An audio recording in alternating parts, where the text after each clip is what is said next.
Hello friends, स्वागत है आप सभी का आपके अपने YouTube channel Dhawan study point के अंदर।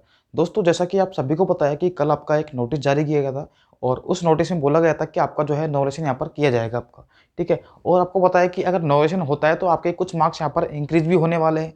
तो आपकी कौन सी ऐसी शिफ्ट है जिसको सबसे ज़्यादा यहाँ पर फ़ायदा मिलने वाला है, ठीक है। और इसके लिए मैंने यहाँ पर एक अपने यूट्यूब चैनल पर मैंने एक पोल क्रिएट किया था, उसमें बहुत सारे स्टूडेंट ने यहाँ पर पार्ट लिया था और उसका रिजल्ट मैं आपको दिखाने वाला हूँ। और साथ में मैं आपको ये बता देता हूँ कि अगर आपके मान लीजिए किसी शिफ्ट के अंदर नंबर बढ़ते हैं, है ना, नंबर कम तो आपके बहुत ही रेयर चांस है होंगे, तो मुश्किल से 1 नंबर तक कम हो सकता है, 1 या डेढ़ नंबर तक। बाकी नंबर जो है हमेशा इंक्रीज ही होते हैं, मैक्सिमम ज़्यादातर ये होता है। जो आपकी टफ शिफ्ट होती है उसको ईजी शिफ्ट के बराबर करने के लिए नंबर आपके इंक्रीज कर दिए जाते हैं आपके, ठीक है। तो अगर आपके नंबर बढ़ते हैं तो सीधी सी बात है आपकी कट ऑफ पर भी यहाँ पर असर पड़ने वाला है, ठीक है। तो कितना एक कट ऑफ पर असर रह सकता है, ये सारी बातें हम लोग इस वीडियो में देखने वाले हैं। तो अगर आप लोग चैनल पर नए हैं तो चैनल को सब्सक्राइब कर लीजिए, साथ में ही बेल आइकन प्रेस कर लें ताकि आने वाली अपडेट और नोटिफिकेशन आपको टाइम पर मिलता रहे। तो शुरू करते हैं हमारी वीडियो को। चाहे कोई क्वेश्चन हो, डाउट हो, कॉन्सेप्ट हो या फिर बोर्ड या जेईई नीट के कोई भी आपका डाउट्स हो, इन सब का सॉल्यूशन है फिलो ऐप। 24/7 किसी भी समय अपने डाउट्स यहाँ पर आप लोग क्लियर कर सकते हैं, वो भी 3 इजी स्टेप्स के अंदर। तो सबसे पहले आपको प्ले स्टोर या फिर ऐप स्टोर से ऐप को डाउनलोड करना है। उसके बाद अपने मोबाइल नंबर से साइन अप करना है और क्वेश्चंस की फोटो ले या फिर इसको आप लोग टाइप भी कर सकते हैं। फिलो ऐप आपको 60 सेकंड में इंडिया के टॉप एक्सपर्ट से आपको कनेक्ट कर देगा। So guys, any question just ask फिलो। 10% of के लिए हमारा कूपन कोड आप लोग यूज़ कर सकते हैं। डाउनलोड लिंक डिस्क्रिप्शन में मिल जाएगा आपको। Thank you so much. तो देखिए, मैं आपको दिखाता हूँ एक बार मैंने जो पोल क्रिएट किया था यहाँ पर, उसमें विद्यार्थियों ने कैसे यहाँ पर हिस्सा लिया था। देखिए एक बार, देखिए अब आपको यहाँ पर साफ साफ दिख रहा होगा, मैंने यहाँ पर सेट भी लिख रखी है। देखो ये थे आपकी, यहाँ पर मैंने लिखा था कि पटवारी नॉलेशन सबसे ज़्यादा टफ शिफ्ट कौन सी है, ठीक है।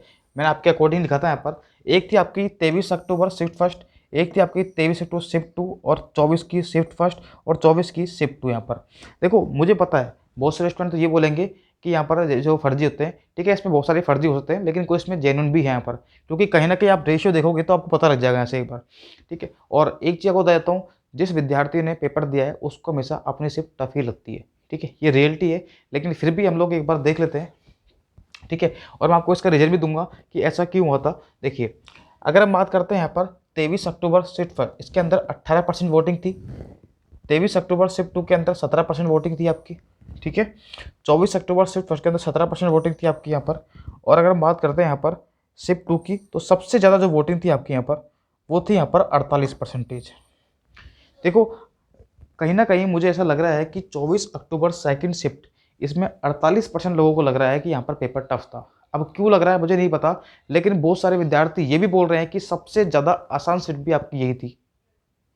कमेंट में आप लोग देखना, इसमें मैंने मतलब सबसे ज़्यादा जो कंट्रोवर्सी यहाँ पर चल रही है ना, तो वो चल रही है आपकी ये वाले शिफ्ट के अंदर। 24 अक्टूबर सेकंड शिफ्ट की जो आपकी पेपर हुआ था, सबसे ज़्यादा कंट्रोवर्सी आपकी इसी में चल रही है। बहुत सारे विद्यार्थी ये बोल रहे हैं कि पेपर सबसे आसान था, ठीक है।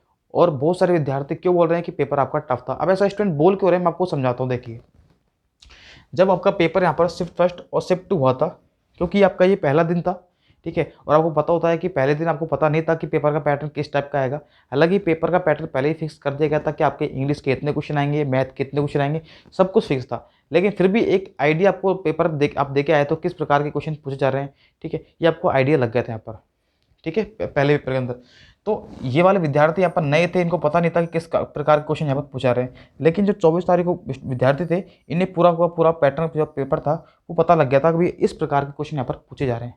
तो थोड़ा बहुत, मैं ये नहीं कह रहा हूँ पूरा फ़ायदा मिलेगा, लेकिन मैं कह रहा हूँ कि ये 2 से 3% इनको यहाँ पर फ़ायदा थोड़ा बहुत तो मिला होगा, ठीक है। लेकिन आपको पता है कि यहाँ पर जो स्टूडेंट आते हैं, थोड़े दूर सेंटर दिए गए थे, वो दूर दूर दिए गए थे आपके, ठीक है। तो 1-2 दिन तो वैसे इनको बेचारों को वहाँ से निकलने में लग गए होंगे, घर से निकलने में, ठीक है, वहाँ तक पहुँचने के लिए।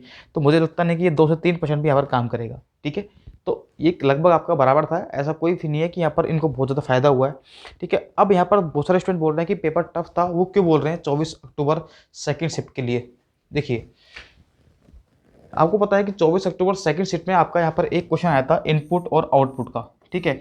और वो क्वेश्चन थोड़ा सा लेंथी था, ठीक है, उसमें कुछ कन्फ्यूजन क्वेश्चन भी थे उसके अंदर, ठीक है। उसमें आपसे आउटपुट से कई क्वेश्चन इनपुट बनाने के लिए पूछे गए थे, ठीक है। आपको सेकंड दे रखा था इनपुट, आपको तो आउटपुट गया था। तो इस प्रकार के थोड़े से कन्फ्यूजिंग क्वेश्चन थे और इसमें स्टूडेंट जो है फंस गए थोड़े से, ठीक है।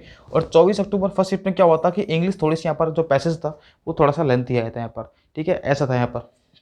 बाकी हम बात करते हैं रीजनिंग और मैथ की। देखो रीजनिंग और मैथ की हम बात करते हैं ना, तो ये चारों के चारों सेक्शन में बराबर थे। रीजनिंग मैथ में कोई डिफरेंस नहीं था।